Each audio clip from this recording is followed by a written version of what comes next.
দর্শক সংবাদের এ পর্যায়ে আমরা কাঁচা বাজার থেকে ঘুরে আসতে চাই, জেনে আসবো নিত্য পণ্যের সবশেষ বাজার দর। আমরা রাজধানী এবং রাজধানীর বাইরের খবর জানবো।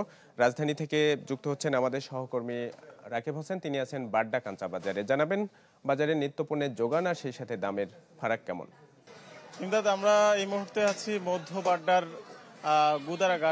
গুদারাঘাট এলাকায়। এখানে আপনি দেখতে পাচ্ছেন যে বেশ কিছুক্ষণ ধরে বৃষ্টি হচ্ছে এবং বৃষ্টি হওয়ার কারণে ক্রেতার সংখ্যা কিছুটা কম ছিল। এখন আবার বৃষ্টি কমে যাওয়ার সাথে সাথে কিন্তু ক্রেতারা তাদের কেনাকাটা, নিত্যদিনের যে কেনাকাটা সেটা শুরু করেছেন। আমরা ক্রেতাদের সাথে কথা বলেছি এবং বিক্রেতাদের সাথে কথা বলেছি। তারা বলছেন যে আসলে এই বাজারে এই মুহূর্তে সবচেয়ে কম দামে পাওয়া যাচ্ছে আলু, এবং এর বাইরে যেসব পণ্য রয়েছে নিত্য পণ্য, সেটা গরুর মাংস থেকে শুরু করে কাঁচামরিচ পর্যন্ত সব ধরনের কাঁচা সবজি বা মুদি পণ্য বা মাংস, মাছ, মুরগি, ডিম সবকিছুতে দাম আগের তুলনায় কিছুটা বাড়তি, এবং বাড়তি দামের কারণে কিন্তু অনেকেরই কষ্ট হচ্ছে। কিন্তু আমরা যদি কয়েকটা পণ্যের দাম বলি, যেমন কাঁচা সবজির মধ্যে আপনার লাউ, বেগুন এই ধরনের সবজিগুলো কিন্তু ৮০ থেকে ১০০ টাকার মধ্যে চলে গেছে দাম, যেটা কিছুদিন আগেও ৬০ থেকে ৫০ টাকার মধ্যে ছিল।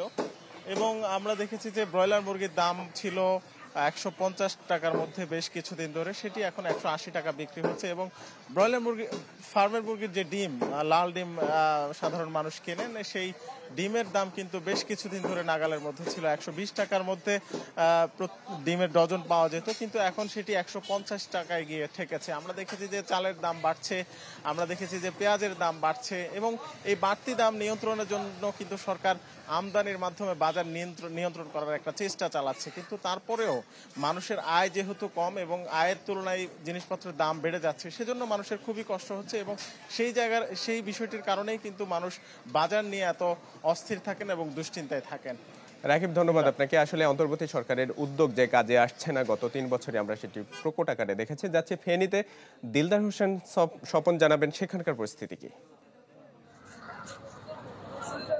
হ্যাঁ, আপনি যেমনটি বলছেন, আমি এখন রয়েছি দাউদপুর খাজা আহমেদ পৌর তরকারি আড়ত। এখানে সকাল থেকে আমরা ভোর থেকেই আসলে আমরা দেখি যে এখানে তরকারি বেচা কেনা হয়, সবজি। তবে এখানে আমরা গত কয়েকদিন বৃষ্টিপাত এবং সাম্প্রতিক বন্যার কারণে সবজির দাম বৃদ্ধি পেয়েছে। তবে আমাদেরকে এখানে যারা ব্যবসায়ী রয়েছেন তারা জানিয়েছেন যে বৃষ্টিপাত হলে তাদের সবজি নষ্ট হয়ে থাকে সাধারণত, আর পরিবহন খরচটাও বেশি হয়ে থাকে, যার কারণে তারা সবজি বেশি দামে বিক্রি করতে হয়। আর পাইকারি বাজার থেকে যখন খুচরা বাজারে যায় তখন আরো বেশি দরে বিক্রি করে থাকেন ব্যবসায়ীরা।